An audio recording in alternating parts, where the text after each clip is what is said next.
তহঁত ক'ত? তহঁতৰ এনেকৈ মৰম নালাগিল? দাদাক এনেকৈ যে পানীত পেলাই নৌচাই যে মাৰি পেলালি, দাদাক এনেকৈ যে মাৰি পেলালি, তহঁতৰ এনেকৈ মৰম নালাগিল হ'ব? এই দুৰ্বৃত্তহঁত, তহঁত ক'ত আছা? তহঁতে সেই সময়ত কি অন্তৰবিলাক কি পাথৰ বান্ধি লৈছিলি নেকি? এনেকৈ দাদাৰ কাৰণে অলপ মৰম নালাগিল? এনেকৈ যে তামচা ফূৰ্তি কৰি যেন পানীত পেলাই, নাৱত পেলাই এনেকৈ যে আমাৰ বুকুৰ পৰা কাঢ়ি লৈ গেলি, তহঁতে কি শান্তিত থাকিব পাৰিবি? শান্তিত থাকিব নোৱাৰিবি। অসমবাসীয়ে টোপনি মাৰি থকা নাই। তহঁতৰ কাৰণে সকলো অসমীয়াই ৰৈ আছে, অসমবাসীয়ে ৰৈ আছে। তহঁতে নাভাবিবি যে আমি শান্তিত থাকিম, শান্তিত থাকিব নোৱাৰিবি।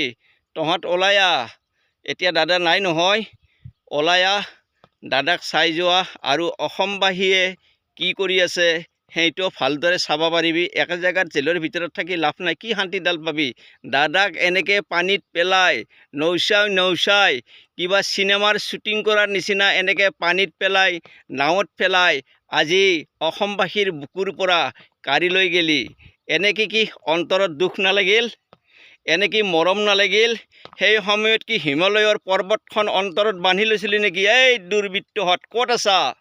এতিয়া কিয় নাহা? ওলাই আহা। অসমীয়াই শুই থকা নাই, অসমীয়া ৰৈ আছে। আমি ৰৈ আছোঁ, আহি যোৱা। সোনকালে জেলৰ পৰা ওলাই আহি যোৱা। দাদাই কি কৰি আছে, কি কৰা নাই ভালদৰে চাই যোৱা আৰু অসমবাসীয়ে কি কৰি আছে দাদাৰ কাৰণে ওলাই আহিলেই গম পাবি। জেলৰ ভিতৰত থাকিলেনো কি গম পাবি?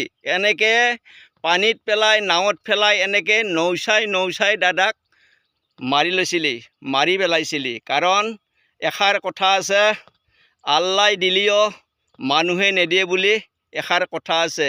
আল্লাহ বা ভগৱানে দাদাক আমাৰ অসমবাসীৰ মাজত ঠিকেই দিছিল, কিন্তু বহুত ষড়যন্ত্ৰ কৰি দাদাক আমাৰ বুকুৰ পৰা তহঁত দুৰ্বৃত্ত কেইজনে লৈ গুচি গেলি। আমি মৰি যোৱা নাই, অসমবাসী ৰৈ আছোঁ। জয় অসম, জয় জুবিন দা, মই মইনুল।